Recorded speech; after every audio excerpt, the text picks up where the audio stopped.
ever get that feeling? Like you're trying to understand some huge global thing, something that really matters, but it's just this constant flood of news and opinions, and you're drowning in it. Yeah, absolutely. Okay, that's what we're trying to do here, like cut through all that.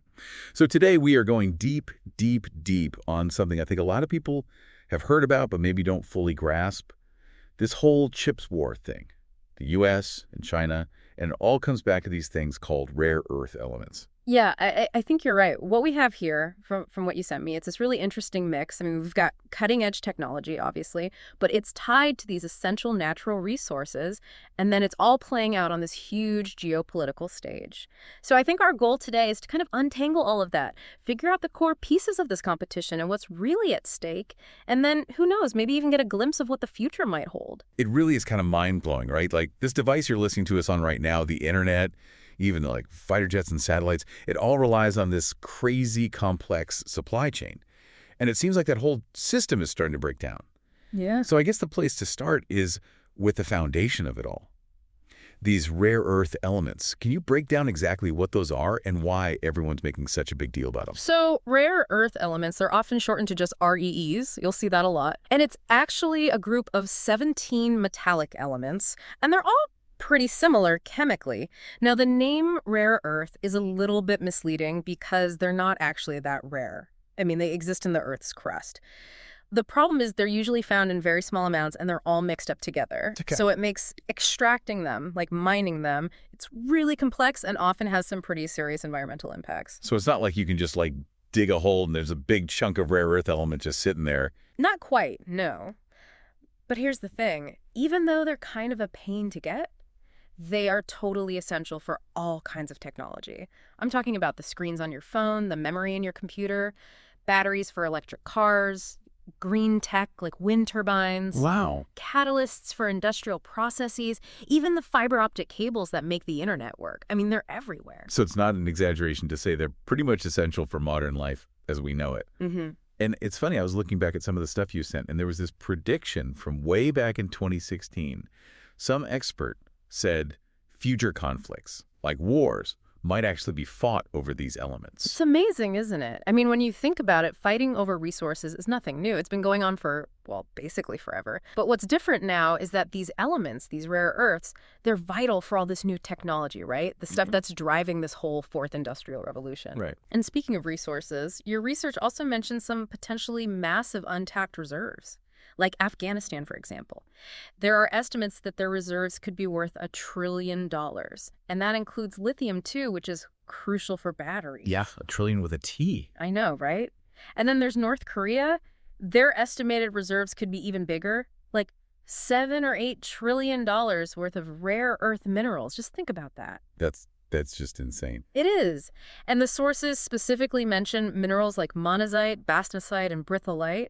There was even a joint venture with a UK-based company called SRE Minerals operating in Jeongju. But with North Korea, I mean, even if the potential is there, wouldn't it be almost impossible to actually get access to those resources? You're hitting on the exact issue.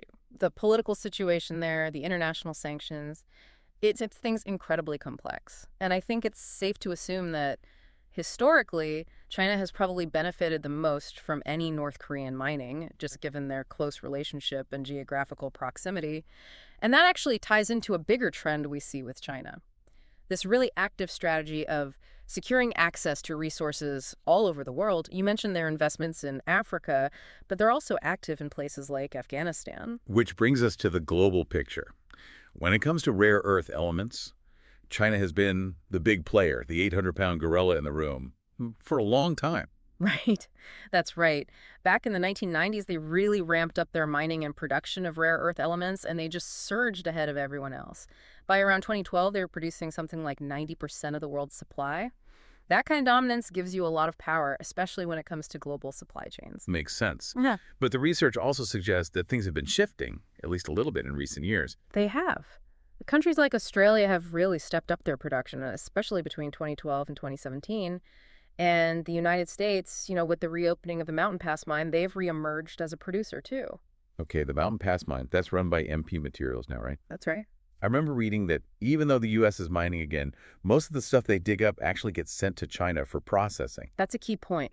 Because even if the raw materials are being mined elsewhere, China still controls a lot of the refining and processing, and that's a crucial bottleneck in the whole system. Yeah, it's like having all the ingredients but not knowing the recipe.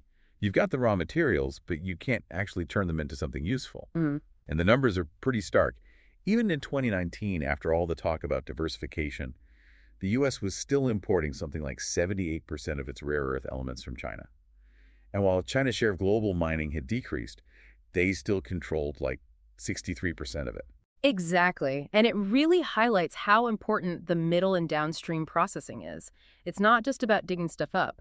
You need highly specialized knowledge, massive infrastructure, and years of experience to refine and process these elements. And China's got a huge head start in all of that. Okay, so it seems pretty clear the U.S. understands this dependence and the risks that come with it. So what have they been doing to try to secure their own supply chains to get less reliant on China?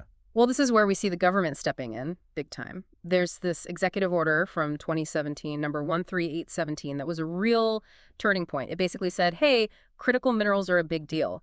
And it told the government to come up with a plan to make sure we have a reliable supply. I see. And critical minerals, that includes rare earths, but also other stuff, right? Right.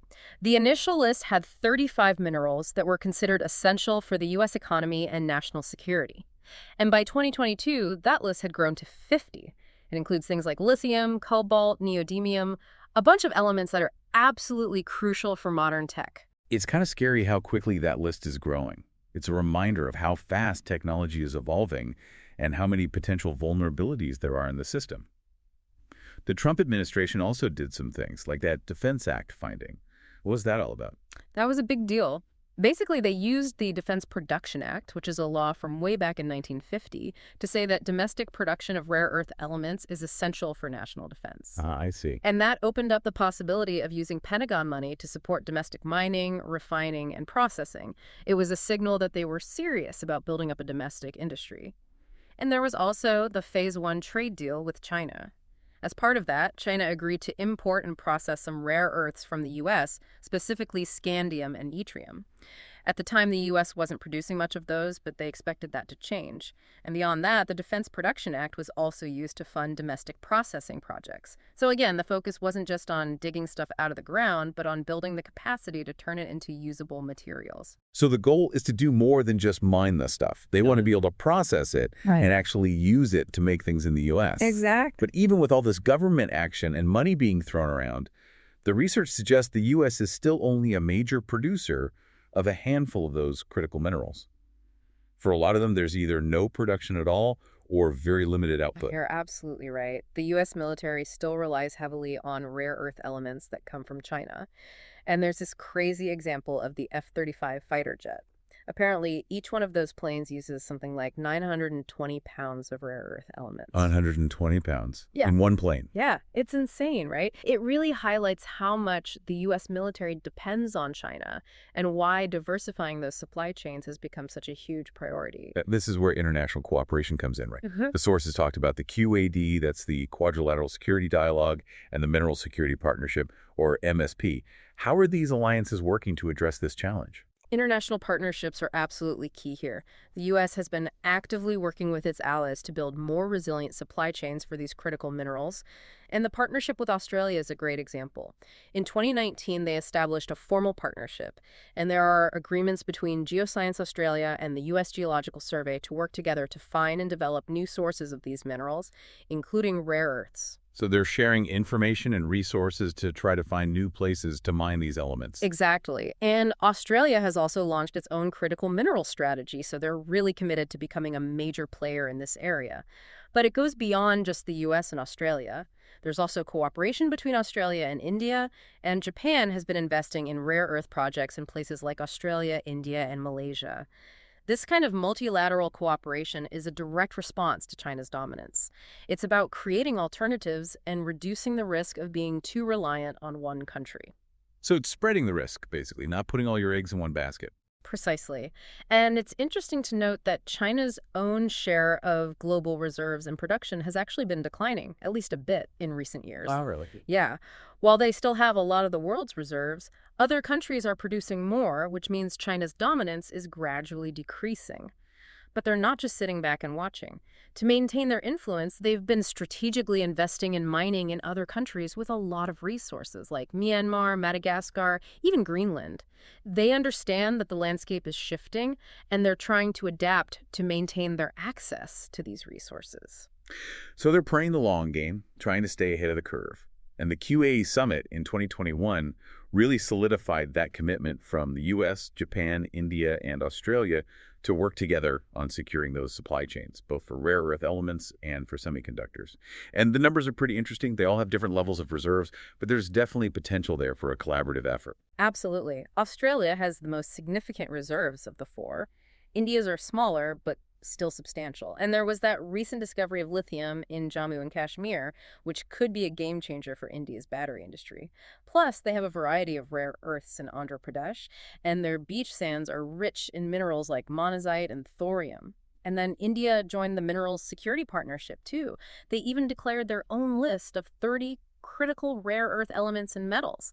So they're really taking this seriously. So we've talked about the importance of these rare earth elements and all the global maneuvering to secure them. But now let's talk about the other half of the equation, the semiconductor chips. How does access to rare earth elements impact the ability to actually make those chips? It's totally fundamental. Remember how we talked about those unique properties of rare earth elements? Well, they're essential in various stages of chip manufacturing. They're used for etching and polishing silicon wafers, for example, and even in the incredibly complex machinery that makes the chips. So without those elements, you can't make the chips. Pretty much. So if you want a strong, reliable chip industry, you need a secure and diverse supply of REEs. Makes sense. And it seems like the U.S. has been very deliberately targeting China's chip ambitions, especially their Made in China 2025 plan. That was all about China becoming more self-sufficient in these key technologies. Right. And the U.S. has been steadily escalating its restrictions on China's access to advanced chip technology. And it seems like it all started under the Trump administration. They went after Fuji and Jinhua because of concerns about stolen trade secrets, and they blocked the sale of ASML's most advanced lithography machines to China. Those are the EUV machines, right? Yeah. And then they put restrictions on sales to Cephmic and Hikvision, which are major Chinese tech companies. And then Biden came in and basically kept doing the same thing, maybe even ramping things up. They put Cephmic on that trade blacklist and made it even harder to transfer technology to China that's needed for advanced chip making. They did. And there's been a lot of pressure on ASML, the Dutch company that makes those lithography machines. They're the global leader, basically the only company that makes those really high-end machines. Right. And the U.S. is trying to get them to restrict sales of even their older machines to China. Exactly. The thinking is that even those less advanced machines, the DUV ones, can still be used to make pretty sophisticated chips. So the U.S. is trying to cut off China's access at every level. Pretty much. And it's important to remember, ASML's EUV technology is the cutting edge. Without it, you can't make the most advanced processors, the kind that are used in AI and supercomputers. And those machines are incredibly expensive, like hundreds of millions of dollars each. It shows just how much money and expertise goes into this industry. And it wasn't just the lithography machines. The U.S. also restricted equipment used in other parts of chip making and banned the export of EDA software. That's the electronic design automation software that's used to design the most advanced chips. Right. And then they even banned the export of high-performance GPU chips from companies like NVIDIA because they were worried China might use them for military applications or artificial intelligence. So it was a really broad strategy aimed at hitting China's chip industry from all sides. It was. It was very deliberate and very comprehensive, all designed to slow down China's progress and maintain the U.S.'s technological lead. Which brings us to the CEPS Act of 2022. This was a big piece of legislation that was all about boosting the U.S. chip industry. What were the main goals of that act? The TCS Act was a huge deal. It was all about revitalizing the U.S. semiconductor industry. The main goals were to make the U.S. more competitive in the global chip market, to encourage innovation in chip technology within the U.S., and to strengthen national security by reducing reliance on foreign chip makers. And they put a lot of money behind it, right? Oh, yeah. Over $50 billion in funding. The biggest chunk, something like $39 billion, was specifically for building new semiconductor fabrication plants, or fabs, here in the U.S. And then there was another $2 billion to boost production of older types of chips that are really important for things like the military and the automotive industry. So it wasn't just about building new factories. There were also incentives for research and development and even a tax break for companies that invested in chip manufacturing. That's right. They included a 25% investment tax credit for companies that spent money on building and equipping new chip factories.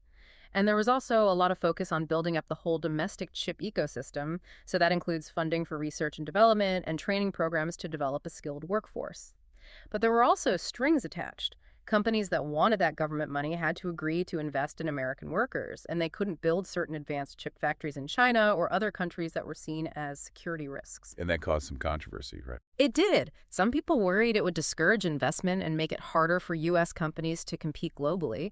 There are even concerns raised by the EU. I remember President Macron made some comments about the potential negative impacts of these nationalistic policies. Yeah, it's a delicate balance. It is. So how did China react to all of this? To the U.S. trying to hold them back and boost its own chip industry? Well, they weren't happy. They saw it as an attempt to stifle their technological progress and as economic warfare. And they responded pretty forcefully. They announced they would start requiring licenses for exports of gallium and germanium. Gallium and germanium. Why are those important? Those are two metals that are really important for making certain types of semiconductors and other high-tech stuff. And China is the dominant player in processing and supplying those metals. So they're basically saying, if you're going to restrict our access to chip technology, we're going to restrict your access to these essential materials. Exactly. It was a clear retaliation. And because they control so much of the global supply of those materials, it was a pretty powerful move. So things are definitely heating up. It feels like it's gone beyond just a trade war and into a real struggle for technological dominance. I think you're right. And it's important to remember China's other moves, like their Belt and Road Initiative and their mining operations in Africa. All of that is part of their long-term strategy to gain global influence and secure access to those key resources. It's all connected. It is. And domestically, China's been pouring resources into their own chip industry. Companies like SEMC and Huahong Semiconductor have actually been doing pretty well, even with all these challenges. They're reporting record revenues and showing that they're determined to become self-sufficient in chip making. But even with all that effort, it sounds like China is still behind the U.S. and other countries when it comes to the most advanced chip technology. That's right. They've made progress. They're making 7-nanometer chips now, which is impressive. But the most advanced companies like TSMC and Samsung are already working on 3-nanometer technology. So there's still a gap. There is, and the U.S. strategy is specifically aimed at keeping that gap wide. They're trying to slow down China's progress in artificial intelligence, which is a huge area of competition. The U.S. sees AI as key to global dominance, and they want to stay ahead. But it's worth noting that China is already very strong in making those less advanced chips. They're used in all sorts of devices and applications. It's a really complex situation. And it's interesting because the global semiconductor industry is so interconnected. There's a lot of U.S. intellectual property and technology involved, but the Chinese market is huge. U.S. companies make a lot of money selling chips to China. So it seems like there's a real risk for the U.S. If they hurt China's chip industry too much, it could end up hurting their own companies. It's a real dilemma, and the U.S. still controls a lot of the key technology. Even TSMC, which is a Taiwanese company, needs permission from the U.S. to sell certain advanced chips to China. So the U.S. has a lot of leverage. But all this back and forth, all these sanctions and restrictions, it's creating a lot of uncertainty in the global supply chain. It's affecting everything from cars to smartphones. It's a mess. It is, and it's all happening against a backdrop of other global trends like deglobalization and trade wars. It feels like the whole world is shifting. We're moving towards a more bipolar system with the US and China as the two main powers. But then you have all these other countries like India that are trying to find their place in this new world.